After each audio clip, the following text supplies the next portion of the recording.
Fala galerinha, sejam todos muito bem-vindos, muito boa noite para todos vocês que estão aí ligados com nós mais uma vez aqui na nossa quinta-feira às 20 horas nesse mesmo canal, como eu sempre falo para vocês. Então, sejam todos muito bem-vindos, boa noite para todos que estão aí.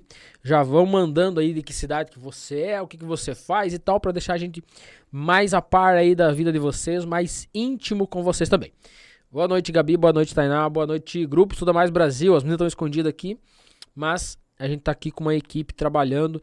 Como eu sempre falo pra vocês, é uma equipe top que tá sempre aqui envolvido em fazer esse conteúdo, fazer isso acontecer, pra levar conteúdo de alta qualidade pra vocês todas as quinta-feiras, galera.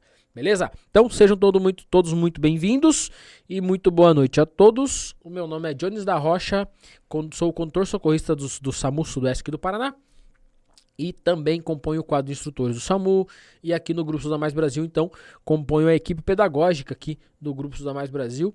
E toda semana a gente tá aqui trazendo conteúdo, gravando vídeo e fazendo tudo aquilo que vocês já conseguem acompanhar nós aí pelo Instagram, pelo Facebook, pelo nosso canal do YouTube. Então, vocês estão vendo tudo que a gente faz aí para trazer conteúdo para vocês de APH, ou seja, atendimento pré-hospitalar, para fazer muitos socorristas aí nesse Brasil. Aí a gente já tem mais de 16 mil alunos, né? Por todo o Brasil. Então, sejam bem-vindos à nossa escola de formação de socorristas. É isso aí, galera. Nosso objetivo aqui é formar socorristas, deixar socorristas bem preparados, bem qualificados para fazer um atendimento pré-hospitalar de altíssima qualidade. E hoje temos anúncios, temos avisos. Vamos começar aqui. O que a gente tem hoje? O link do certificado está logo abaixo aí no canal, tá, galera? Logo abaixo na página aí, vocês vão conseguir localizar então o link dos certificados. E, galera, o material tá topzera, top das galáxias. Então, o material hoje é top demais para vocês conseguir baixar aí e juntar na apostila de estudo de vocês. Vamos tirar print das aulas aí, vamos postar, vamos marcar o grupo, vamos marcar os amigos, vamos marcar todo mundo aí, porque é o que eu sempre digo, galera. Chame os amigos de vocês para assistir a aula, chame os familiares de vocês para assistir as lives, ter um conhecimento básico em primeiros socorros. Porque se vocês têm o conhecimento, é bom, é muito bom ter o conhecimento para poder ajudar o outro. Agora, você ter o conhecimento para você, e o dia que você precisar, quem que vai te atender, quem que vai te ajudar? Você não vai estar sempre no meio de pessoas aí que saibam te atender. Então, chama teu familiar, chama a esposa, chama o marido, chama o filho, a filha, o pai, a mãe. Chama todo mundo aí para assistir um pouco, começar a interagir então com esse mundo aí do atendimento pré-hospitalar, para vocês, o dia que precisar, o pai sabe, a mãe sabe, o filho sabe, talvez fazer um desengasgo, iniciar uma RCP de alta qualidade, porque hoje o conteúdo é top demais, galera. Quando eu falo top demais, eu tô falando dos 6 elos que salvam vidas, ou seja, a cadeia dos 6 elos que salvam vida. É muito top esse conteúdo, galera. É o que vocês têm que saber para intervir em uma PCR, ou seja, parada cardiorrespiratória. Uma vítima que entra em parada cardiorrespiratória, então, se vocês não sabem o que fazer, fica muito tenso. Quando a gente sabe já é difícil, imagina quando a gente não sabe o que fazer. Então, hoje eu vou falar dos 6 elos aqui, lembrando, galera, o conteúdo dos 6 elos da cadeia do salvamento é muito extenso, é muito conteúdo. Mas aqui eu já dou uma base, dou um norte para vocês, a gente dá uma aprofundadinha em cada conteúdo para dar um norte para vocês. Então, a partir daí, você adquire o nosso curso e aí sim, você vai ter contato muito mais aprofundado com tudo que há de atendimento pré-hospitalar, né? Hoje aqui a gente vai falar só da PCR. Como identificar, o que eu tenho que fazer depois que identificar, como fazer uma compressão de alta qualidade, por que tem que ser de alta qualidade, quando a ajuda chegar, o que eu faço, que tipo de ajuda eu tenho que pedir, depois que a ajuda chega, o que eu faço, depois que a vítima vai para o hospital, depois que a vítima volta da parada cardiorrespiratória. Já pensou, vocês sabem fazer uma RCP de altíssima qualidade e aí vocês abordam a vítima, está em PCR, inicia uma RCP de alta qualidade, demora um pouquinho então para o SAMU, os bombeiros, enfim, o resgate chegar para te ajudar e dali um pouco essa vítima volta da PCR e você não sabe o que fazer. Então, a gente vai explicar tudo para vocês aqui, o passo a passo, então, dos 6 elos aí da cadeia do salvamento. Beleza, galera? Então, sejam muito bem-vindos. Eu tô dando uma enroladinha aqui, que é o tempo que eu tô dando para vocês chamar os amigos de vocês. Chamar o pai, chamar a mãe, mandar o link. Grita aí no grupo da família, manda um monte de figurinha no grupo da família, que as pessoas pensam que é alguma coisa importante assim, vão correndo lá pensando que é fofoca, e aí vocês postam o link lá, o pessoal entra e fica aqui nos acompanhando. Então, nessa super live de hoje, hoje é dia 8 de novembro, eita galera, de setembro, não novembro, ó, eu já tô viajando aqui galera, hoje dia 8 de setembro, então, tivemos um feriadão aí de 7 de setembro ontem, e eu estava de plantão, né? E agora estamos aí para a nossa super live. Hoje não estava de plantão, hoje estava de boa. Vim até mais cedo para a escola. Estava aí trocando uns dedos de prosa com a galera. Então hoje foi mais tranquilo. Mas amanhã já estou de plantão novamente. Então vamos tocar o terror aí. Vamos estar sempre atividade, 100% na atividade para salvar vidas, ou pelo menos tentar impedir a morte precoce, digamos assim, ou tentar adiar a morte. É isso aí, galera. Os socorristas, a gente não impede a morte, a gente adia ela, né? Quando a gente faz uma intervenção, que a gente faz a diferença, em muitos atendimentos nossos a gente não faz a diferença, a gente faz nosso trabalho e volta para base. Não é fazer a diferença, a gente faz a diferença mesmo, é no APCR, é no acidente de trânsito com vítima grave, que a gente consegue ir lá, estancar uma hemorragia, limpar uma via aérea, fazer uma compressão de alta qualidade, ventilar, colocar GDEL, O2, todo o procedimento, desfibrilar quando é necessário, com DEA e tal. Então, é nesse momento que a gente faz a diferença. Quando a gente só vai lá, pega uma pessoa, caiu de moto, tem uns esfolão, uma fratura em membros aí, de boa, é tranquilo, não faz muita diferença. Vamos pensar assim, não precisa estar muito preparado para isso. Não, para isso não há necessidade de estar muito preparado. Mas sim, essas são algumas das nossas ocorrências. E aí quando acontecem as graves de verdade, aí que o bicho pega, aí tem que estar preparado. E estar preparado para essas horas não é fácil, galera. Então, vamos para o nosso conteúdo. Hoje tem, lembrando, logo aqui embaixo, tem o link para vocês acessarem, então, o certificado de vocês. Também no final vai ter, no final ou no meio, não sei, vamos ver. Daqui a pouco vai ter a senha, tá? E os nossos membros assinantes, eles têm privilégios. É isso aí, galera. Os membros assinantes aí do canal têm privilégios. Não sei se tem mais membro novo. Se tiver, daqui a pouco alguém vai me passar aqui e eu vou gritar o nome do bichão aqui, tá? Então, vamos para o nosso conteúdo, então.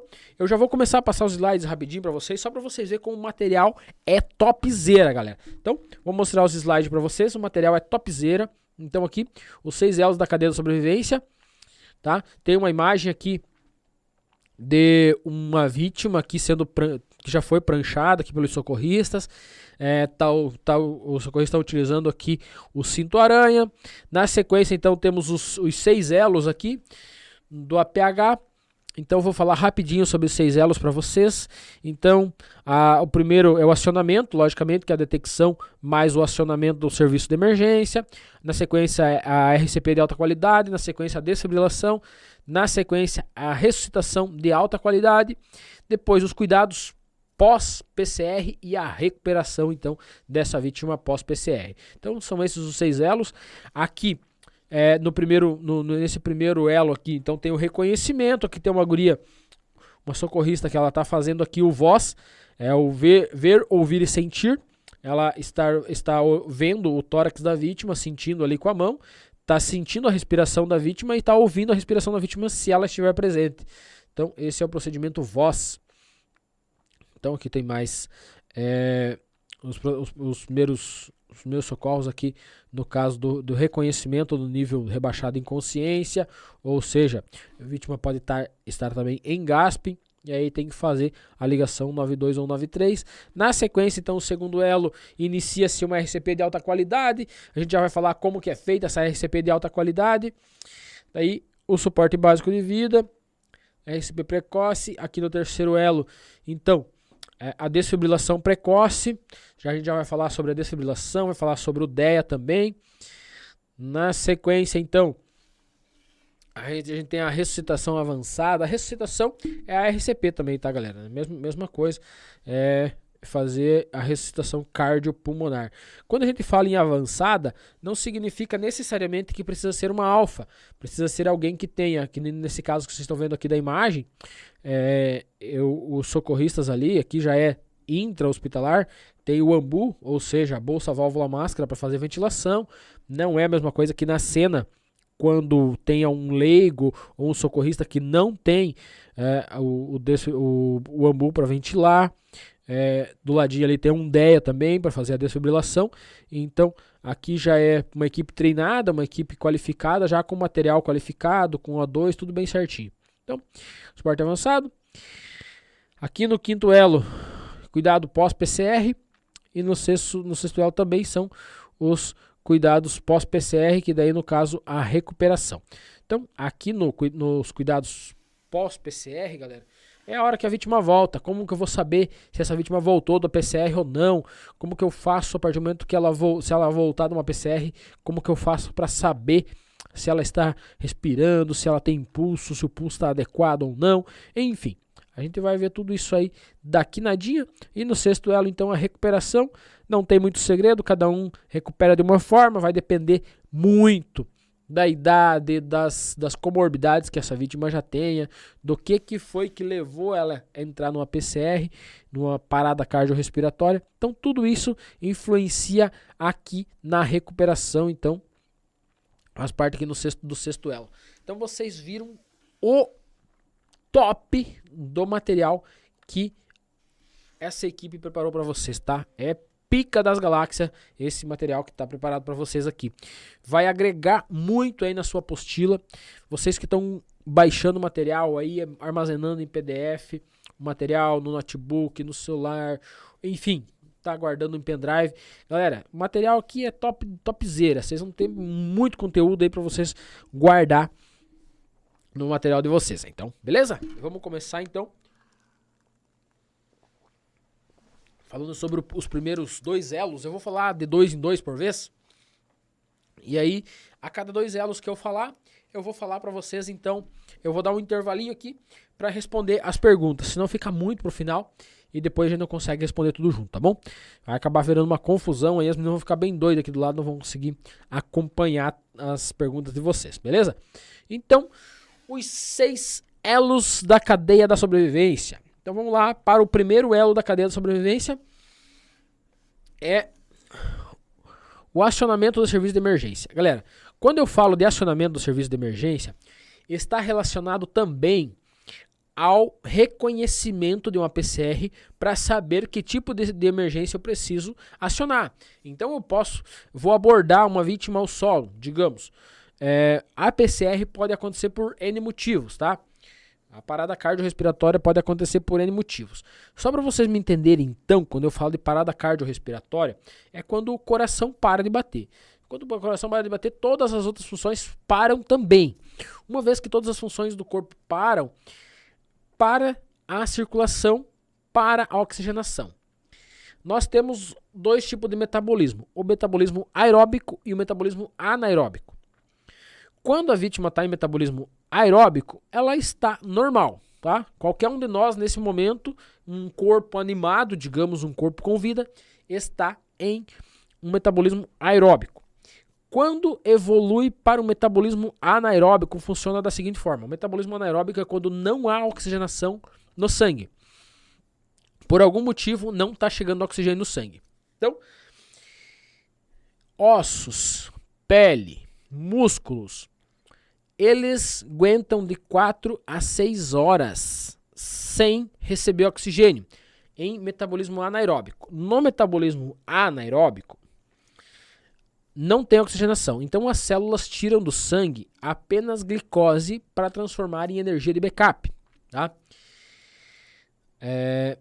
No metabolismo aeróbico, as células tiram energia, tiram a energia da glicose, mas também do oxigênio, tá? Quando não tem oxigênio, elas tiram apenas da glicose. Só que é uma energia de backup para garantir um tempo aí de vida, mas não é muito tempo. Falando de membros, de músculo, de pele, é bastante tempo, analisando assim. É bastante tempo, de 4 a 6 horas é bastante tempo que aguenta sem oxigenação. Esses órgãos aguentam aí, digamos, pele, músculo, ossos, eles aguentam de 4 a 6 horas sem oxigenação. Então, numa parada cardiorrespiratória, vão aguentar de 4 a 6 horas sem morrer. Beleza, é top demais. É muito tempo. Dá tempo de chegar num centro cirúrgico longe, dá tempo de fazer um monte de coisa. Só que temos um probleminha que está relacionado aos órgãos abdominais. Os órgãos abdominais, eles aguentam apenas de 45 minutos a 1 hora a 90 minutos, ou seja, 1h30 em metabolismo anaeróbico, sem oxigenação. Então, uma vítima em parada cardiorrespiratória, os órgãos abdominais vão começar a morrer a partir de 45 minutos em parada. Eles começam a morrer a partir de 45 minutos de parada, de PCR, tá? Sem RCP. Metabolismo anaeróbico, não chega a oxigenação. Não tem circulação, não tem oxigênio no sangue. Então, as células estão tirando apenas a glicose, da glicose transformando em energia de backup, tá?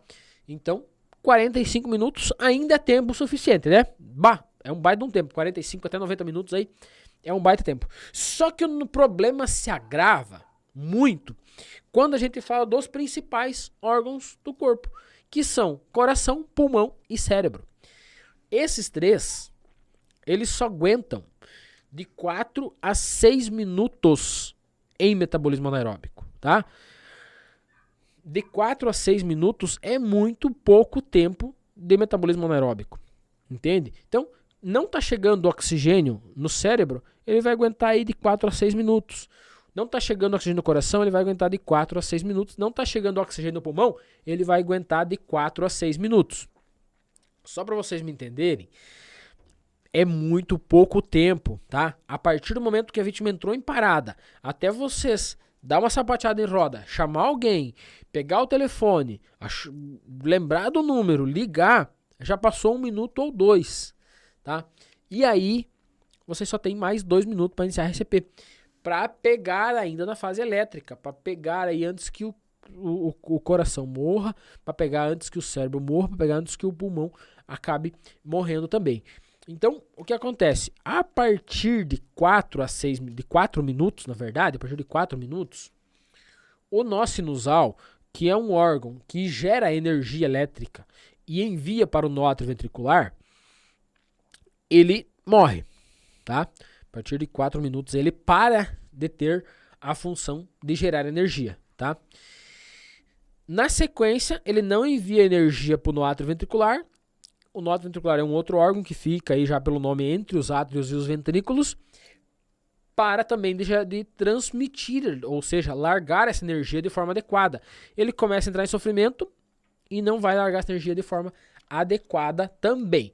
Então, de 4 a 6 minutos vai entrar em sofrimento esse cérebro e pode morrer, tá? Então, de 4 a 6 minutos é ainda a fase elétrica, a chance que a gente ainda tem de pegar o nó sinusal e o nó atrioventricular ainda gerando energia, ainda distribuindo energia, ainda em talvez um batimento que seja inadequado. Quando eu falo um batimento inadequado, galera, eu estou falando que a vítima está em taquicardia ou fibrilação ventricular.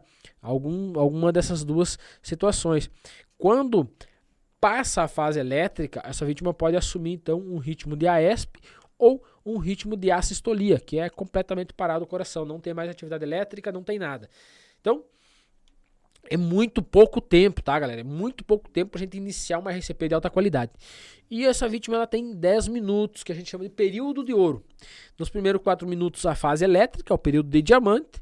Na sequência, então, período de ouro mais 6 minutos para iniciar a RCP de alta qualidade. A cada 1 minuto que eu perco sem iniciar uma RCP de alta qualidade, essa vítima perde 10% de chance de sobreviver. Então, se eu perder 5 minutos para iniciar a RCP, a vítima já perdeu 50% de chance de sobreviver. Isso se ela for uma vítima forte, uma vítima que tenha muita chance de voltar. Se ela for uma vítima muito mal, já o que levou ela a ter uma parada já é um caso grave, então a chance dela voltar ainda é menor ainda, tá? Então, só para vocês entenderem, não é brinquedo não. A PCR é realmente um caso muito grave que exige uma intervenção muito rápida, uma RCP de alta qualidade muito bem feita, um socorrista muito bem treinado, muito bem capacitado para realizar essa RCP de alta qualidade. Mas primeiro a gente tem que saber identificar a PCR, tá? E o que eu vou dizer para vocês agora parece piada. Não deixa de ser, na verdade. Mas o fato é que a morte acaba com a vida da pessoa, tá, galera? Não há o que se faça. É isso mesmo. A morte está acabando com a vida das pessoas e se a gente não souber intervir rapidamente, a morte vai levar, sim, os nossos entes queridos, nosso pai, nossa mãe, filho talvez, tá? É muito grave. Não significa que eu sabendo o que fazer, eu vou salvar a vida, tá? Não significa que sabendo o que fazer eu vou impedir a morte.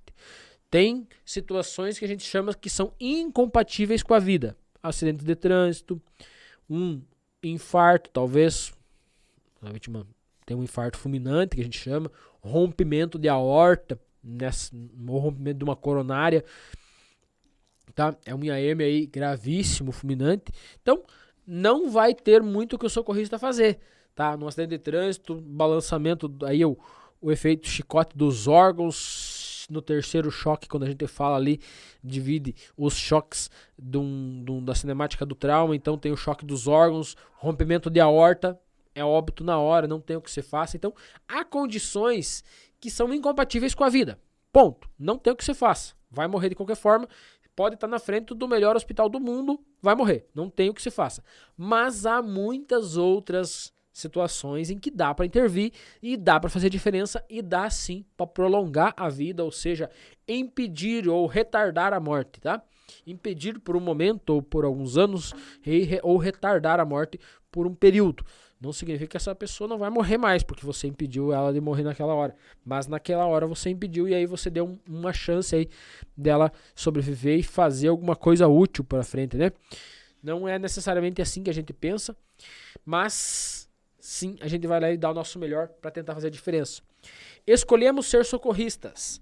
Lembrando, a vítima não escolheu estar na situação em que ela está, mas nós escolhemos ser socorristas. Então vamos fazer o nosso melhor.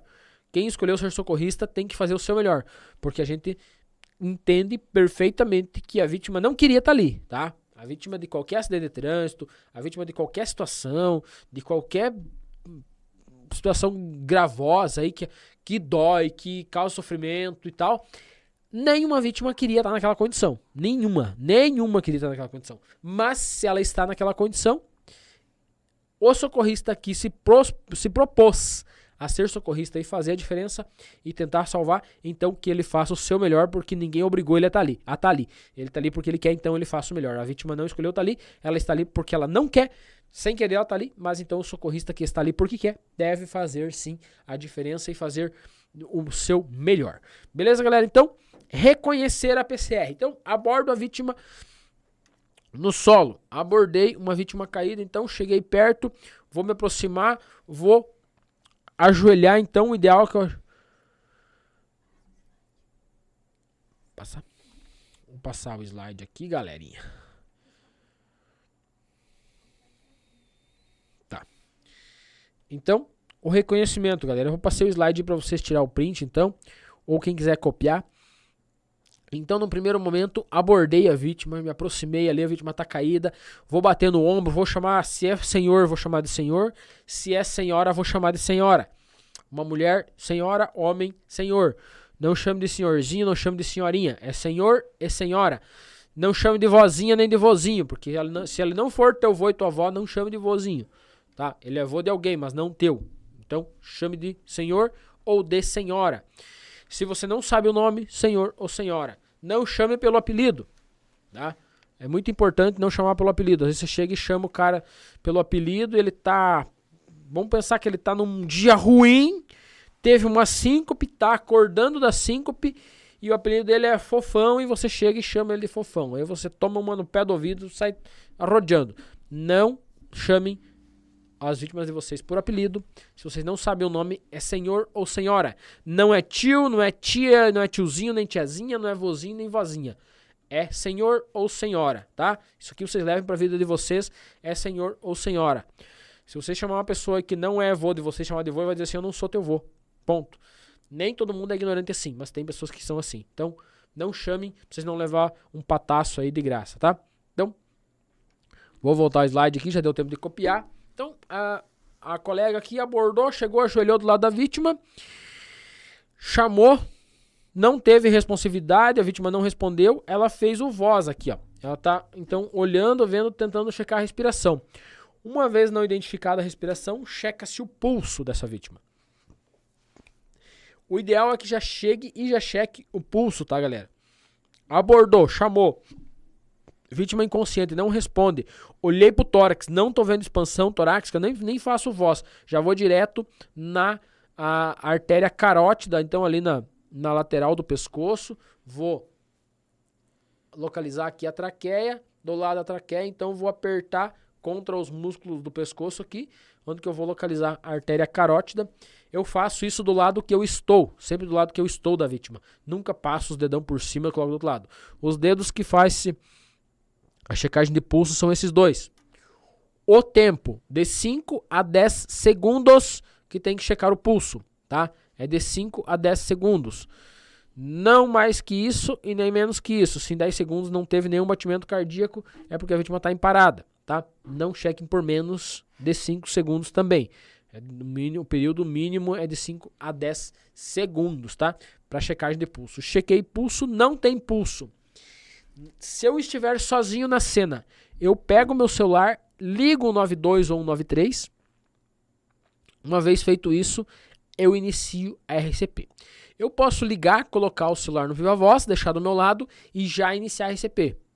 Ou eu posso, então, ligar, se eu não consigo deixar do lado e falar e fazer RCP ao mesmo tempo, eu ligo e falo, ó, tô em tal lugar assim, assim, passo o endereço bem certinho, pontos de referência próximo, e falo, a vítima é um masculino, uma feminina, um homem, uma mulher, aproximadamente tantos anos, achei, ou seja, abordei ao solo, abordei caído aqui no chão, chamei, não responde, não respira, o tórax não está expandindo, chequei pulso, não tem pulso, está em PCR, vou iniciar a RCP, me manda socorro o mais rápido possível. Uma vez que você conseguir falar isso para o médico, ele já sabe que você tem treinamento, que você tem um conhecimento, que você entende de primeiros socorros. Então, ele vai te mandar ajuda o mais rápido possível. E aí, pedido ajuda, então, inicia-se a RCP de alta qualidade. E aí a gente vai, então, para o segundo elo da cadeia de sobrevivência, tá? Então, é RCP de alta qualidade. Vocês podem ver que o socorrista que está posicionado, então, para fazer essa RCP aqui, galera, ele está com os joelhos bem próximo da vítima, tá? As mãos, mão forte, parte hipotenar da mão forte, vai no centro do tórax. Centro, linha central, linha do nariz com a linha do umbigo, tá? É a linha central e vou localizar, então, a linha intermamilar, se for criança. Já se for adulto, eu vou checar o espaço que a gente chama aqui, que é a cavidade, ou seja, processo chifoide, a ponta do externo, aqui onde que acaba o osso do peito, tá? Aqui onde que ele se abre para as costelas aqui. Daqui para cima, daqui eu vou medir 2 dedos e vou colocar, então, a parte hipotenar da minha mão logo acima, então, desse espaço que eu deixei de 2 dedos. Parte forte, a mão fraca vai em cima e eu vou fazer esse procedimento que o socorrista está fazendo ali. Vou engatar as mãos, então engatar as mãos uma na outra, trançar os dedos ali e vou começar a fazer as compressões. No adulto, essas compressões têm que ter uma profundidade de 5 a 6 centímetros em um ritmo, uma velocidade de 2 por segundo, ou seja, entre 100 a 120 por minuto. Compressões tem que ter a profundidade e ter a expansão completa. Profundidade, expansão completa. Profundidade, expansão completa. Isso num ritmo de 100 a 120 por minuto. Uma vez feito isso, tenha certeza também que a via aérea dessa vítima está livre, que a vítima está, então, não está com a boca obstruída. Vou fazer uma checagem rápida na boca da vítima para ver se ela não está com a boca obstruída. O socorrista que deve chegar na cena, então, do SAMU, dos bombeiros, então deve fazer isso também. Mas vocês se lembrarem, façam também essa inspeção para ver se não tem prótese dentária, chapa, que nem o pessoal falava antigamente, chicletes, bala na boca da vítima, que com as compressões aí, e daí na sequência as ventilações também, esse objeto pode acabar indo para a via aérea e causando uma obstrução total ou parcial de vias aéreas, dificultando todo o nosso trabalho aí para fazer ventilação dessa vítima quando a gente falar de RCP de alta qualidade.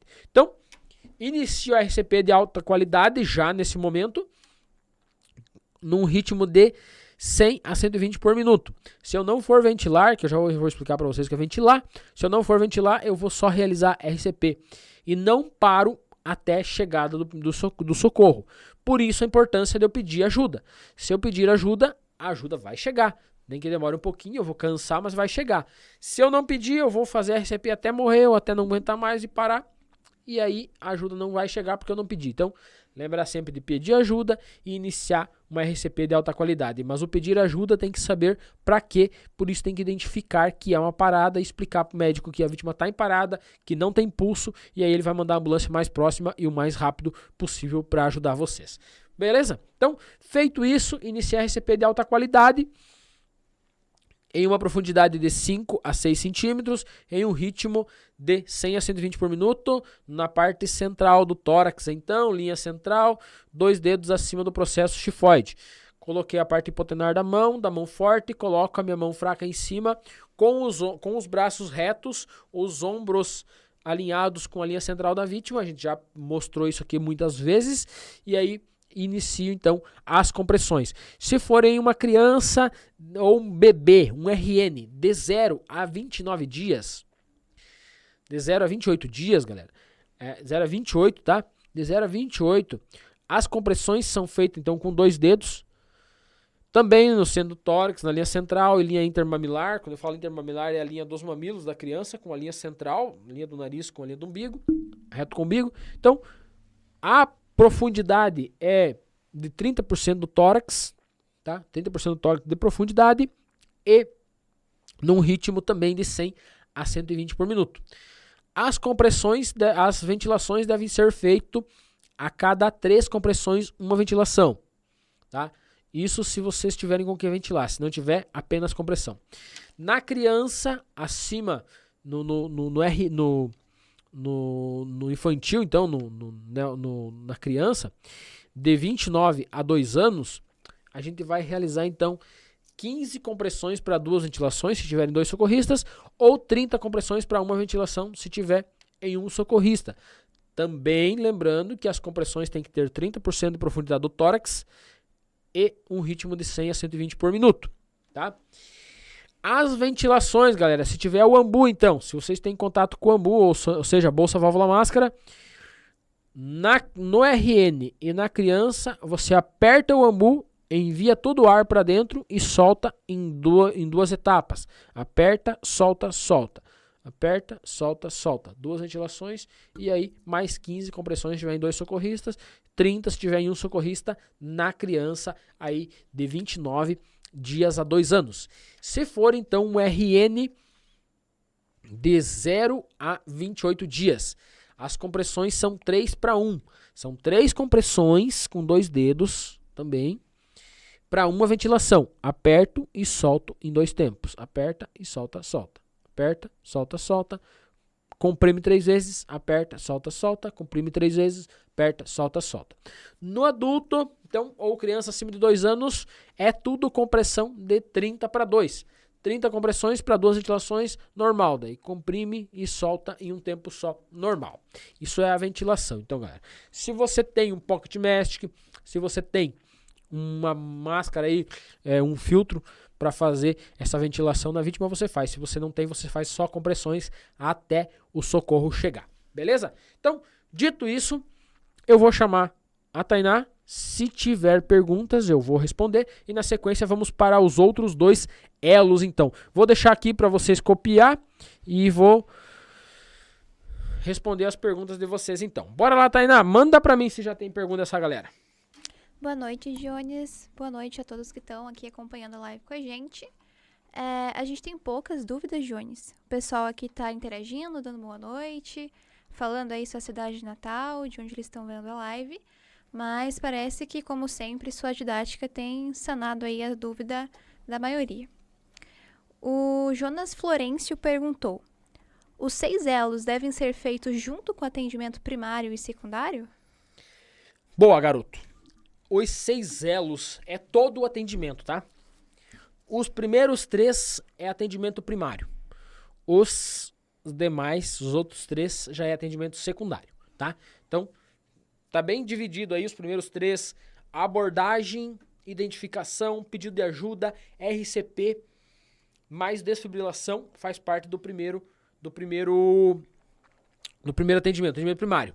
Na sequência, então, lá no hospital, com uma equipe médica, o processo depois da volta da PCR, pode acontecer na cena também, ele pode fazer parte do primário. Então, se a vítima voltar antes de entrar no hospital, ela faz parte, então, do atendimento primário. Se voltar depois de estar no hospital, faz parte do atendimento secundário. E aí, o processo de recuperação também, então, faz parte do secundário. Então, ele se divide aí no meio dos 3 elos. Show, Jones. Esse mesmo telespectador, ele perguntou se a vítima pode apresentar os 2 sistemas, aeróbico e anaeróbico, ao mesmo tempo. Não, galera. Não pode, tá? Pode acontecer o seguinte: em um choque hemorrágico descompensado, o que acontece? O organismo, ou seja, o nosso corpo, é uma máquina tão perfeita, que ele para de enviar sangue para os órgãos abdominais e para as extremidades, ou seja, para os membros, e segura apenas para o pulmão, para o coração e para o cérebro, tá? Quando a vítima perde muito, então quando é um choque hemorrágico, choque hipovolêmico, perca de volume ou perca de sangue, que tem muito pouco, então ele entra em um choque descompensado. E aí ele segura apenas pro pulmão, pro coração e pro cérebro. Nesse momento, é apenas nesse momento que há as duas condições do metabolismo aeróbico e anaeróbico ao mesmo tempo. O anaeróbico está nas extremidades, onde não está chegando sangue, e no abdômen. E no central, ou seja, pulmão, coração e cérebro, nesses 3, então, é aeróbico, tá? É a única condição, então, que a vítima apresenta os 2 processos aí de metabolismo aeróbico e anaeróbico. Uma parte aeróbico e outra parte anaeróbico. Fora disso, não está chegando oxigenação, é anaeróbico. Está chegando oxigenação legal, sangue legal, é aeróbico. Beleza? Ótimo. Então, para fechar essa rodada aqui, tem a pergunta da Lorelaine Soriano. O que acontece se eu soltar a ventilação de uma única vez no bebê com menos de 28 dias?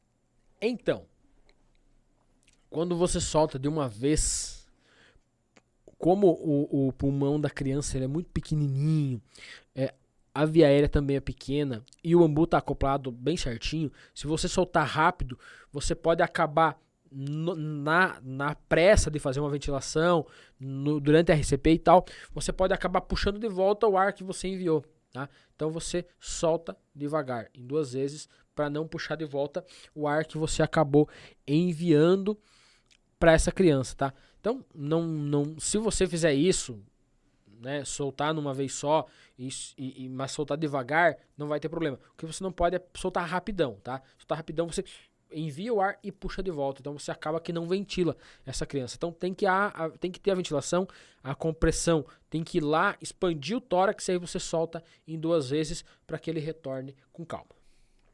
Show, Jones. Pode dar continuidade ao conteúdo. Beleza, galerinha. Vamos então pro próximo conteúdo. Agora sim, o terceiro elo então da cadeia de sobrevivência é a desfibrilação. E essa desfibrilação, o ideal é que ela seja precoce. E quando eu falo precoce, é que ela seja o mais rápido possível, porque a chegada do DEA é muito importante, porque ele vai fazer uma leitura e vai nos dar já uma direção para mim saber se essa vítima está em taquicardia, em fibrilação, ou está em assistolia, ou em AESP. Então, o DEA vai me ajudar muito, e se tiver em taquicardia ou fibrilação ventricular, ele vai dar o choque, parar aquela bagunça e iniciar, então, um processo novo. Então, galera, vou parar toda a bagunça com o choque da desfibrilação.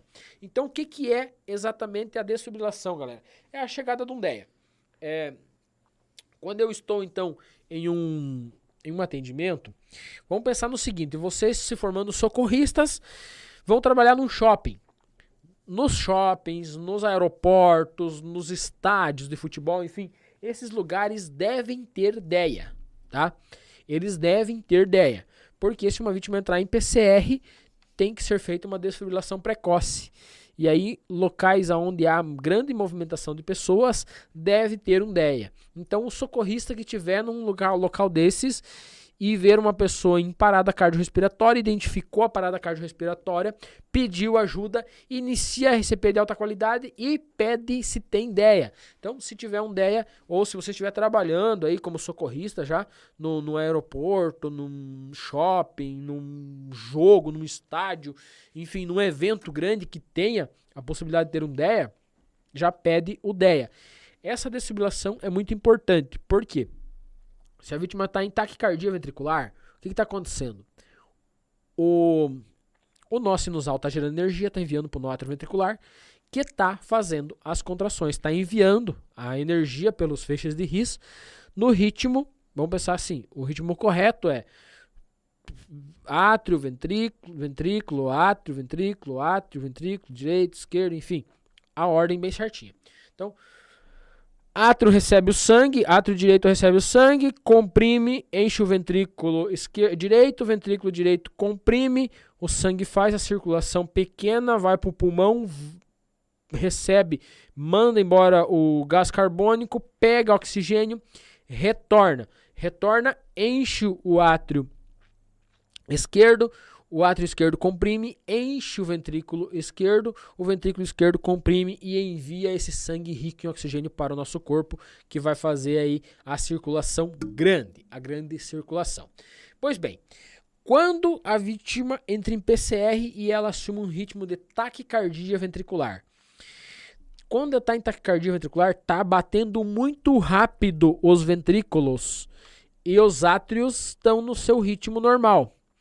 Por alguma coisa causou uma confusão, o nó atrioventricular está mandando energia muito rápido para os ventrículos e não para os átrios no mesmo ritmo. E aí os ventrículos estão comprimindo muito rápido, eles não vencem encher de sangue para bombear sangue para o coração, para o corpo. Então eles estão batendo muito rápido, como o átrio está em outro ritmo, ele não vence encher o ventrículo para o ventrículo bombear. Uma vez que ele não vence encher, o ventrículo não vai bombear sangue. Então, ele fica só tremendo, é uma taquicardia ventricular. Ou pode estar em fibrilação ventricular também, que é o segundo ritmo, então, que a vítima em PCR pode assumir. A fibrilação é apenas uma sequência de choque, tá mandando choque o tempo todo e nem tem um ritmo. É muito rápido que os ventrículos não conseguem nem comprimir, eles só fibrilam, tremem, vibram. Seria mais ou menos isso. Eles estão fibrilando, não chegam nem fazer uma taquicardia, uma compressão rápida. Eles só fibrilam. E aí, automaticamente, não há o envio de sangue nem para o pulmão para fazer a pequena circulação, nem para o corpo pelo ventrículo esquerdo para fazer a oxigenação. Então, é dois ritmos em que há a taquicardia e a fibrilação ventricular. Quando a vítima está nesses dois ritmos, o DEA faz toda a diferença, porque a desfibrilação é um choque. Tá? Eu vou instalar as pás, então, lado direito superior, lado esquerdo inferior da vítima. Tá? Instala as pás, o DEA vai fazer a leitura, vai avaliar. Se tiver em taquicardia ou em fibrilação ventricular, ele vai indicar choque. Então, ele vai indicar choque, vai falar choque indicado, a face do paciente, e aí carrega, e aí vai mandar ministrar o choque. A gente vai lá e pá, ministra o choque. Esse choque entra pelo lado direito, passa pelo coração e sai pelo lado esquerdo. É uma corrente que passa rápido. Essa corrente passa rápida e cessa aquela bagunça que estava no átrio, nos átrios ali, nos ventrículos, tá? Para o nó atrioventricular que estava bagunçado, que estava fazendo aquela bagunça de energia, aquela energia passa ali e corta aquela bagunça, ele para por completo, tá? Aí inicia-se imediatamente após o choque, após a desfibrilação, inicia-se uma compressão de alta qualidade. Uma vez iniciada uma compressão de alta qualidade, eu estou esmagando o coração, jogando sangue para todo lado. Estou esmagando ele, estou fazendo uma circulação.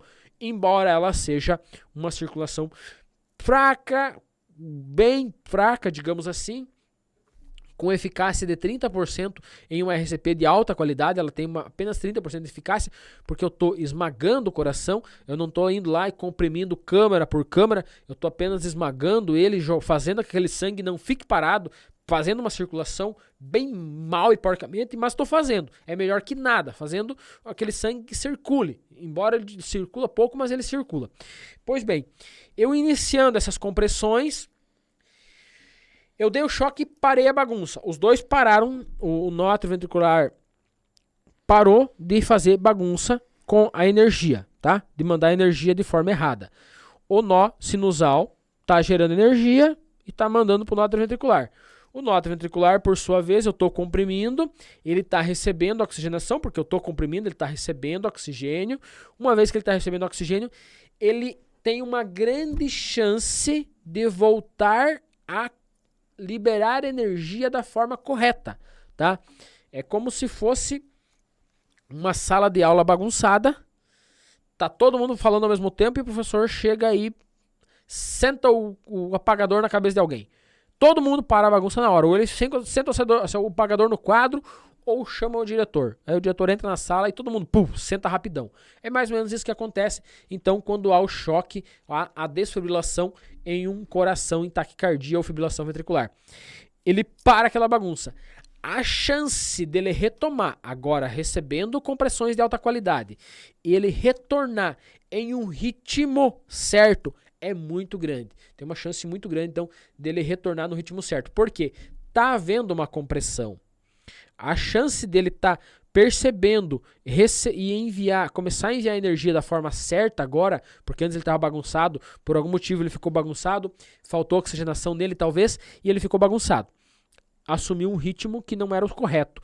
Ele faltou energia, automaticamente as células entraram em sofrimento, faltou o oxigênio, que é a energia, as células entraram em sofrimento e começaram a fazer bagunça, começaram a morrer e enviar energia descoordenada.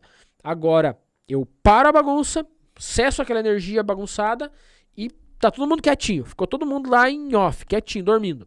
Agora eu começo a comprimir e enviar energia pro nó atrioventricular. O nó atrioventricular começa a receber, então, esse oxigênio da minha compressão.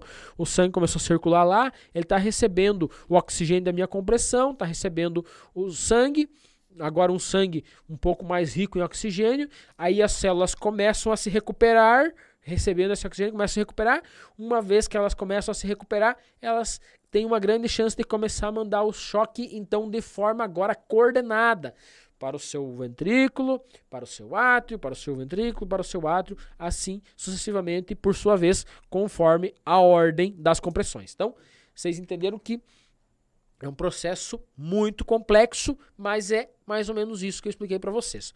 Pois bem, dei o choque, parei a bagunça, desfibrilou, cessou a bagunça, iniciei as compressões, a chance de voltar é muito grande, tá? Então, por isso a importância de entrar rapidamente com o choque. Lembrando, a fase elétrica, a fase que o nó atrioventricular e o nó sinusal ainda tem energia, é os primeiros 4 minutos, tá? Período de diamante ali da parada cardiorrespiratória. Por isso a importância de chegada do DEA mais rapidamente possível. Se já passou de 4 minutos, a chance aí de não indicar choque, de não ter energia, de ter que apenas fazer compressão é muito grande. Beleza? Então, tá aqui para vocês copiarem, então, o terceiro elo, então, dos nossos 6 elos aí da nossa cadeia do socorro, ou seja, cadeia da vida. Então, dando sequência, então, para o quarto elo, ressuscitação avançada. Agora é quando chega o socorro, quando chega o SAMU, quando chega, então, os socorristas, chega uma ambulância avançada, uma ambulância básica, que seja, vai chegar socorristas treinados que vão iniciar uma compressão de altíssima qualidade. E agora, além de ter sim um DEA, se caso vocês estavam fazendo compressão sem um DEA, agora chegou o DEA. Uma vez a chegada do DEA, o DEA vai ser instalado, o DEA vai fazer a leitura. Essa vítima vai começar a receber uma oxigenação. Vai receber ali cânula de Guedel, a máscara, o ambu em oxigênio a 100%, e aí eu vou empurrar um oxigênio novo lá para dentro. Qualquer sangue que passar pelo pulmão ali vai sair rico, carregado de oxigênio novo para levar para as suas células. Então é muito importante que haja uma ventilação de alta qualidade também. Então, as compressões mantêm-se, aquelas que eu falei para vocês, um ritmo de 100 a 120 por minuto, com uma profundidade de 5 a 6 centímetros no adulto. Um ritmo de 100 a 120 por minuto, com uma profundidade, com uma expansão completa de tórax de 5, ou seja, de 30% do tórax da criança ou do RN, intercalados, então no RN com 3 compressões para uma ventilação, na criança em 2 socorristas, 15 compressões para 2 ventilações, um socorrista 15 compressão para uma ventilação, e no adulto, aliás, 30 compressão para uma ventilação, e no adulto 30 compressões para 2 ventilações, assim como na criança, em um socorrista 30 compressões para 2 ventilações, em um socorrista 15 compressões para 2 ventilações, e no RN 3 compressão para uma ventilação. Lembrando que na criança e no RN você aperta e solta em 2 tempos. Beleza, galera? Então, isso é uma ressuscitação avançada. Agora temos tudo para fazer essa vítima voltar.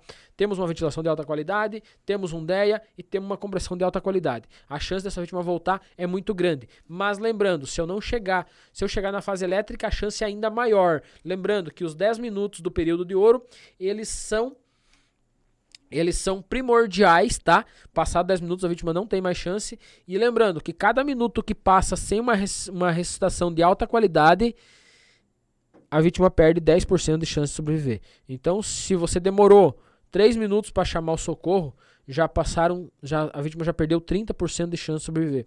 Aí mais o tempo resposta, que até a equipe recebeu a ocorrência, deslocar até no local para iniciar. Então, essa ressuscitação avançada pode já ter passado aí de 5, 7 ou 10 minutos, e aí a chance dessa vítima voltar é muito pequena. Por isso que o socorrista bem treinado, com um curso bem feito, na cena, iniciando a compressão de alta qualidade, vai fazer toda a diferença, porque ele inicia a compressão ali no primeiro minuto de PCR. Isso é um primordial para salvar uma vida. Beleza, galerinha? Então, vou deixar aqui para vocês copiar e vou chamar a Tainá novamente, porque eu já falei mais 2 elos, então, da cadeia de sobrevivência. Então, agora falei sobre a desfibrilação e a ressuscitação avançada, ou seja, compressão de alta qualidade com ambu, oxigênio, DEA e Guedel para manter a via aérea livre, para fazer uma ventilação bacana. Então, vou chamar a Tainá, vou responder as perguntas de vocês e vamos para os próximos 2 elos, beleza, galerinha?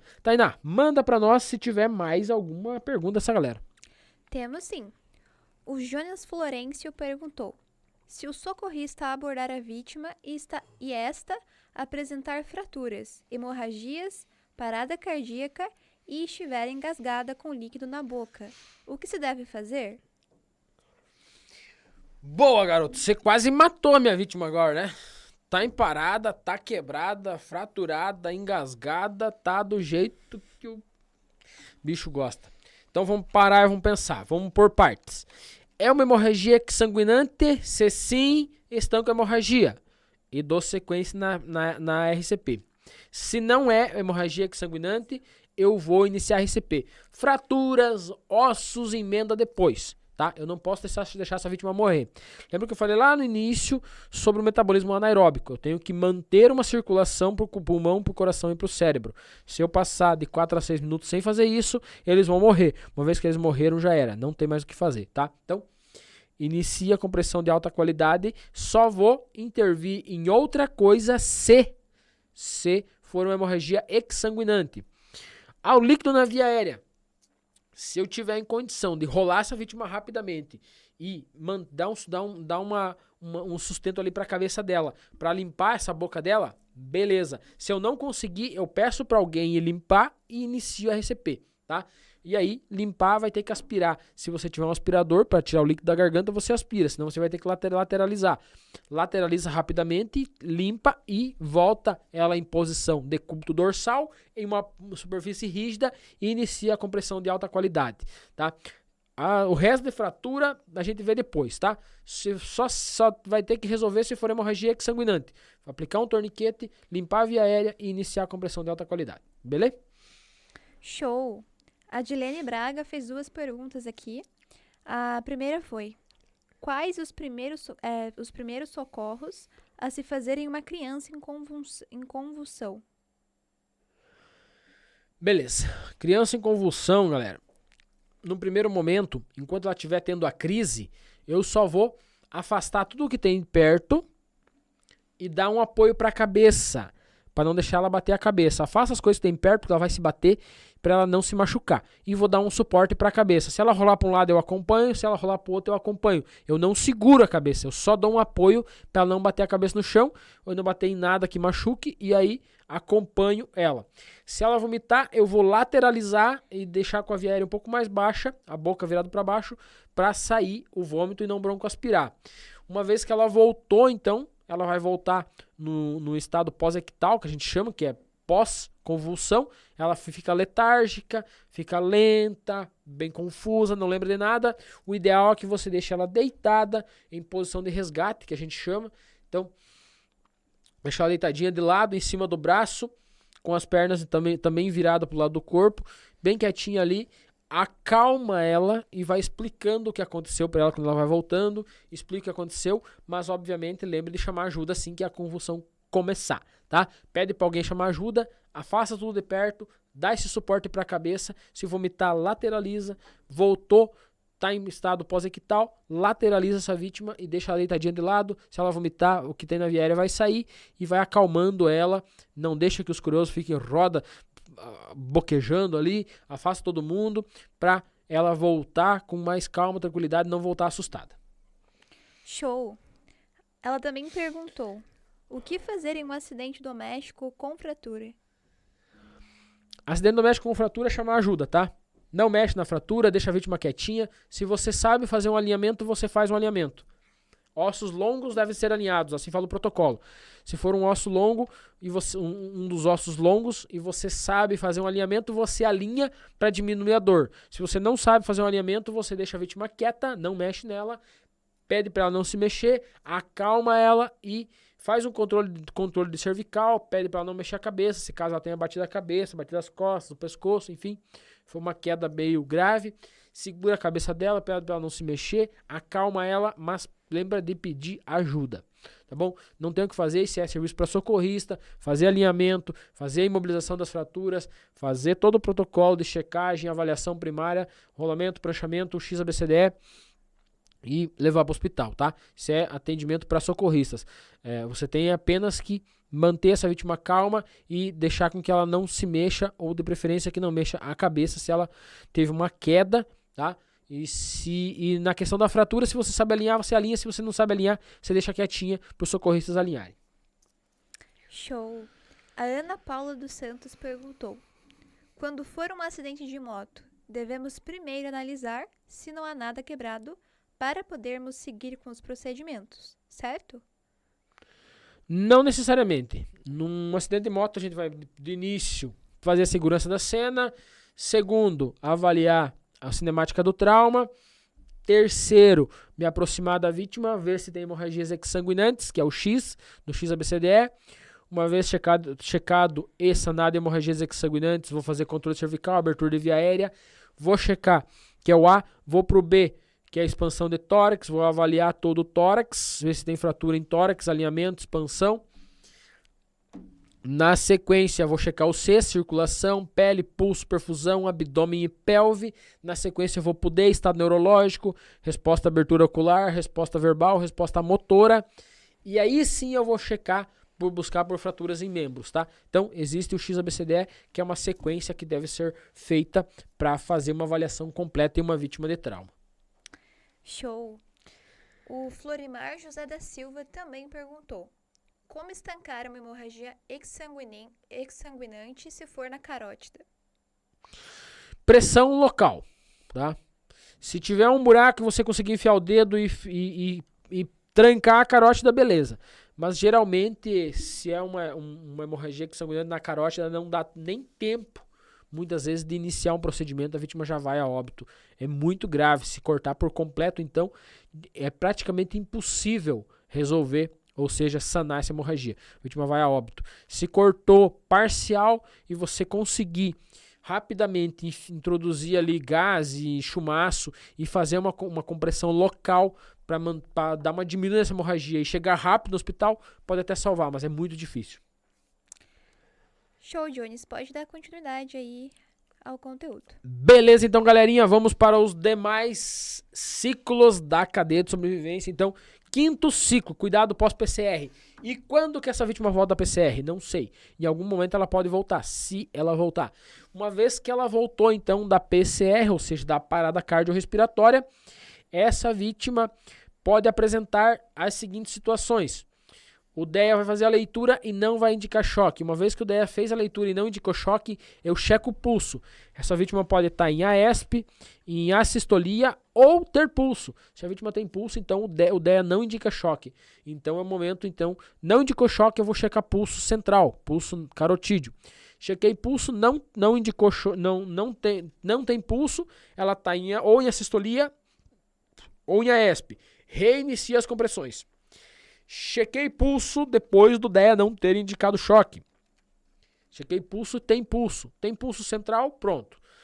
Vou conferir se ela respira espontaneamente. Tem elevação, expansão de tórax, está respirando espontaneamente. Uma vez que sim, eu apenas monitoro essa vítima se o socorro ainda não chegou.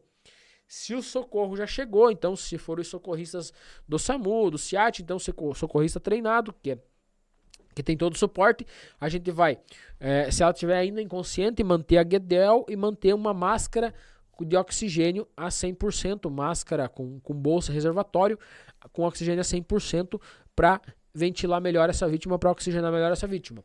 E transportar o mais rápido possível para o hospital. Se o socorro não chegou ainda, você vai manter a via aérea livre para ela manter essa respiração e monitorar, ficar checando o pulso aí a cada 2 minutos, quantificar esse pulso também. Eu posso ver quantos batimentos ela tem por minuto, posso avaliar então por 30 segundos, contar quantos pulsos, quantos batimentos cardíacos teve em 30 segundos, multiplicar por 2 para mim ter o total em minuto. E aí vou monitorar, ou seja, checando pulso e respiração até os socorristas chegarem. Se for o socorrista vai então oferecer O2 e vai transportar o mais rápido possível para o hospital. Agora, se pode acontecer também de eu estar realizando as compressões e essa vítima se mexer. Se essa vítima se mexer, tentar mexer o braço, tentar se mexer, então é o momento que eu paro e checo o pulso. Ela pode voltar no meio das compressões e aí começar a se mexer, eu paro e checo o pulso central. Mesmo procedimento de quando o DEA não indica choque, que eu vou checar pulso. Se ela começou a se mexer, eu vou checar pulso e respiração, ver se tem pulso e respiração. Pode acontecer de voltar no hospital, então também não tem nenhum segredo além disso que eu falei para vocês. Pode acontecer do DEA não indicar choque, a gente vai checar pulso, tem pulso, avalia a respiração está presente. Já aconteceu comigo também, da vítima de não indicar choque e chegar pulso, ter pulso. Já aconteceu da vítima começar a se mexer e já aconteceu da vítima começar a respirar. Aí eu tô ali comprimindo e dali a pouco eu sinto que o tórax expandiu sozinho. Eu paro na hora, quando eu sinto que o tórax está expandindo sozinho, parei na hora, fui checar pulso. Então a vítima tinha voltado já e aí tinha começado a respirar e daí eu senti nas compressões ali que que teve uma resistência porque ela estava tentando respirar. Então cessa na hora a compressão e vai checar pulso. E aí, mesmo procedimento pós-PCR. O2, se ainda estiver inconsciente, mantém a cânula de Guedel e aí transporta o mais rápido possível para o hospital, tá bom? Então esses são os cuidados pós-PCR no pré, tá? No pré-hospitalar. No intra-hospitalar tem uma gama de medicações e exames que serão feitos a partir de agora, tá? E isso faz parte do intra-hospitalar, não é nosso trabalho, não faz parte aqui do nosso curso e nem da nossa aula.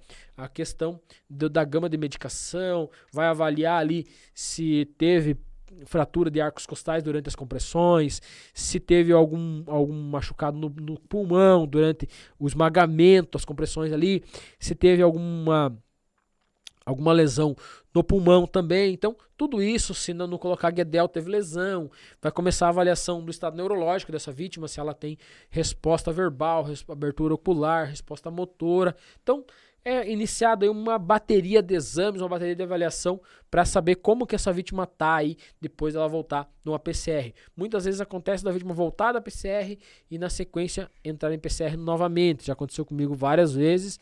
Comigo não, com as minhas vítimas, né? De voltar da PCR e dali um pouco entrar em PCR novamente, porque o quadro que levou elas para uma PCR era um quadro gravoso, um quadro ruim, e aí ela volta por um instante e na sequência entra em parada novamente.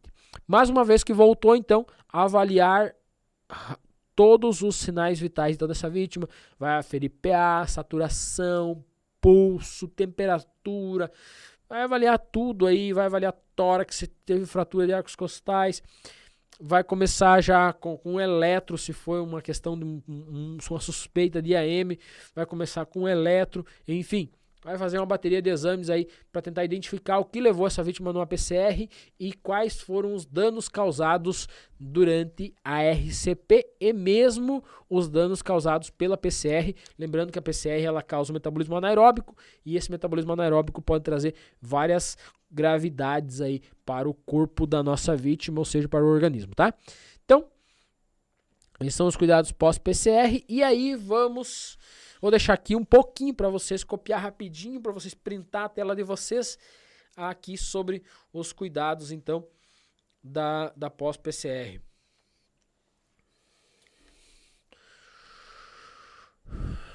Então, como tá aqui, otimizar, então, a função cardiopulmonar, que é aquilo que eu falei para vocês, avaliar a respiração, ofertar o O2, para melhorar a perfusão dos órgãos, obviamente, para ir enviando O2 o mais rápido e melhor possível para os órgãos, beleza? Copiado, printado. Vamos então para a recuperação. A recuperação, então, como eu falei para vocês desde o início, vai depender muito de cada caso, de cada pessoa, do porquê que ela entrou em PCR, da idade, das comorbidades, desde a alimentação dessa vítima, e tem tudo a ver, então, após um quadro aí de PCR revertida sobre a recuperação. Tudo influencia, tudo. A vida pregressa dela, como que ela levava a vida dela, se tinha uma boa alimentação, se não, abuso de álcool, abuso de bebidas, enfim, abuso de drogas, cigarro, tudo isso aí que causa qualquer tipo de situação ruim para o corpo, nessas horas entra então em cena aí na recuperação. Então se a vítima era fumante, o cigarro, enfim, ele causa aí, mata, digamos assim, ele causa endurecimento e o secamento das artérias, aí depois elas começam a se romper com facilidade. Enfim, se foi um quadro de AM, se houve uma obstrução ou um rompimento de uma coronária, tem que ver tudo isso daí, o que foi que causou a PCR para depois na recuperação. Então depois na recuperação vitaminas, medicações para manter o ritmo do coração, tem gente que vai ter que colocar marca-passo, tem gente que vai ter que ficar tomando medicação, tem gente que volta da PCR, já presenciei, já fiz compressões em uma vítima que logo depois voltou da PCR por IAM e uma hora depois estava conversando 100%, mas estava em um estágio de AM, mas recuperou rapidamente. Tem outras que ficam um tempo em recuperação.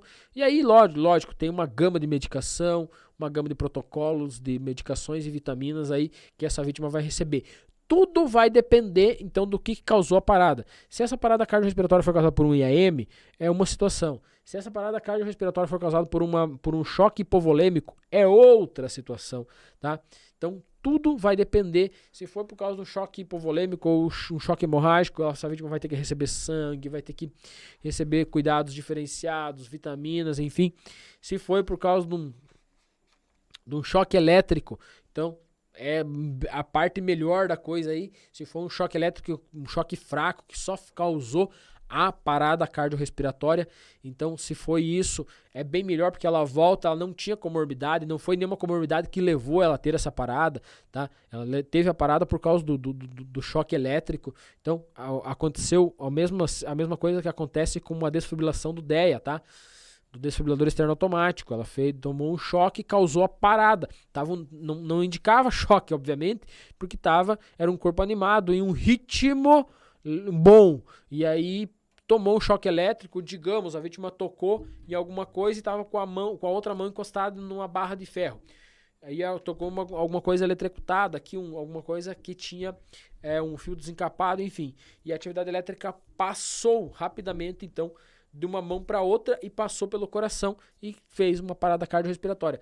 Não foi nenhuma comorbidade, então a chance dessa vítima voltar é muito grande, bem como ela voltar sem sequelas e os cuidados serem muito tranquilos durante a recuperação, porque não foi a comorbidade. A recuperação pós-PCR, galera, vou até colocar aqui para vocês.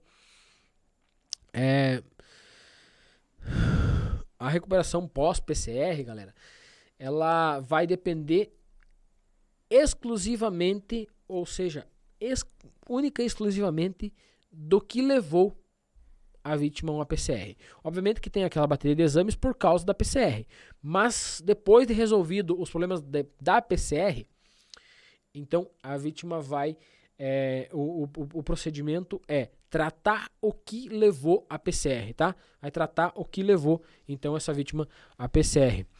Então, vou deixar aí um pouquinho para vocês lerem, para vocês conseguirem printar, copiar, enfim. E aí eu vou chamar a Tainá para responder as perguntas de vocês, beleza, galera? Tainá, manda as perguntas para nós aí, que enquanto o povinho vai copiando eu já vou respondendo. Certo, Jones. Vou começar aqui com a pergunta do Jonas novamente. Ele perguntou: se não souber fazer a RCP na vítima, pode somente usar o DEA? Então, guerreiro, o DEA vai dar o choque. Se tiver indicando choque, vai te dar vai te avaliar a vítima para você, tá?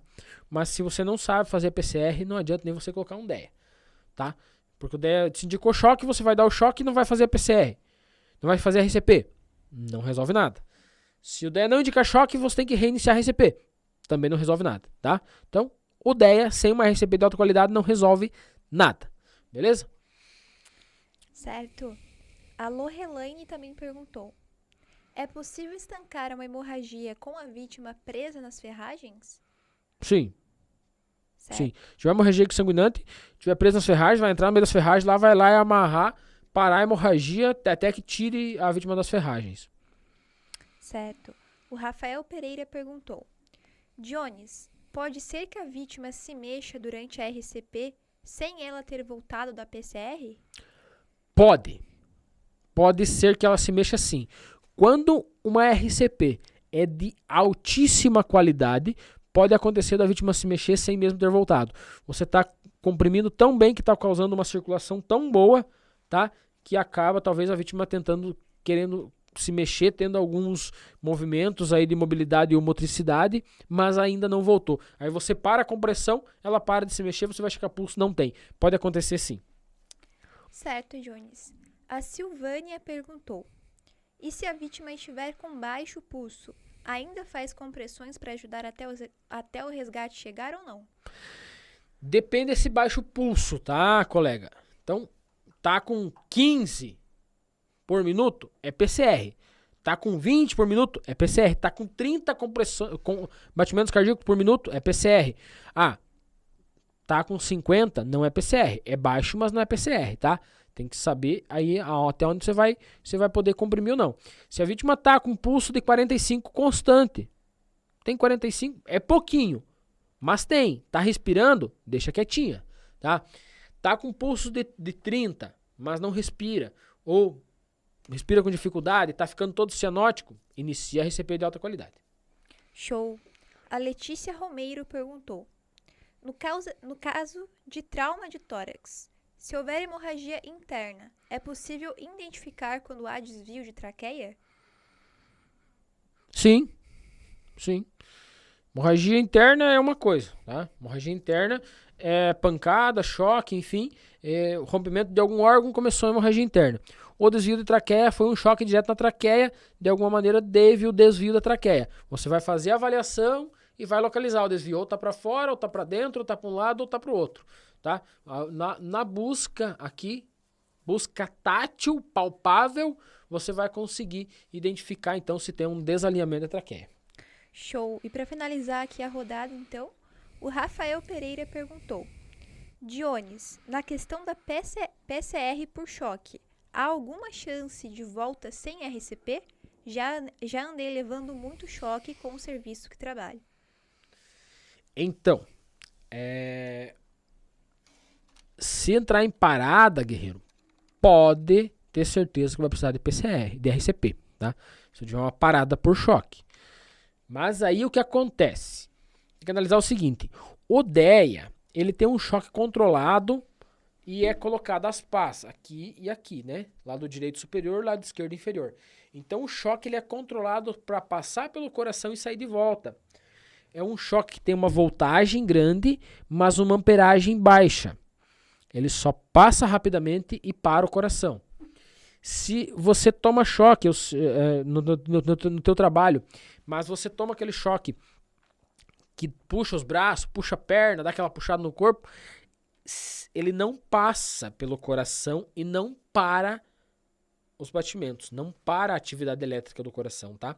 Se ele passar pelo teu coração e causar uma parada na atividade elétrica, vai ter que iniciar RCP. Pode ter certeza que vai ter que iniciar RCP, porque o coração parou, cessou a atividade elétrica. Para voltar essa atividade elétrica, vai ter que iniciar RCP, tá? Então, as células pararam, elas apagaram ali naquele momento, tá? O nó sinusal e o nó atrioventricular pararam naquele momento. Então, para voltar, vai ter que iniciar uma RCP, jogar oxigênio para essas células para que elas voltem a receber oxigênio, para que elas voltem a trabalhar e não morram, tá? Então, elas voltam a trabalhar, elas voltam a gerar energia e voltam a distribuir essa energia de forma correta, tá bom? Então, se tu tiver uma parada, você vai ter que precisar de RCP, tá? Se não, se tu dá aquele choque que te dá uma tontura, dá uma chacoalhada forte e você chega meio a desmaiar e tal, é uma coisa. Agora, se der a parada, vai ter que iniciar RCP. Então, os 6 elos da cadeia de sobrevivência. Primeiro elo, identificação da PCR e o pedido de ajuda. Não precisa ser PCR, tá, galera? Pode ser também outra coisa que você vai identificar e vai pedir ajuda, tá? Mas daí o procedimento aqui daqui para frente vai ser outro, tá? Se for uma PCR, você identificou a PCR, checou o pulso, identificou, tá em PCR, não tem pulso, inicia a RCP de alta qualidade, iniciada a RCP de alta qualidade, vai pedir se tem um DEA no local que você tá. Se tem um DEA, você vai instalar o DEA para desfibrilação precoce. Se não tem ideia, vai ter que esperar a chegada dos socorristas. Vai ser feita então a desfibrilação, que é aquele choque, ou seja, a instalação do DEA para fazer a avaliação da vítima e, se necessário, o choque em ritmos de taquicardia ou fibrilação ventricular. Show! Então, na sequência, ressuscitação de alta qualidade, ou seja, ressuscitação avançada, que é feita pelos socorristas, com um GEDEL, com um AMBU, ou seja, bolsa, válvula, máscara, mais oxigênio, mais o DEA, e aí uma ventilação de alta qualidade com compressões de alta qualidade. Show de bola!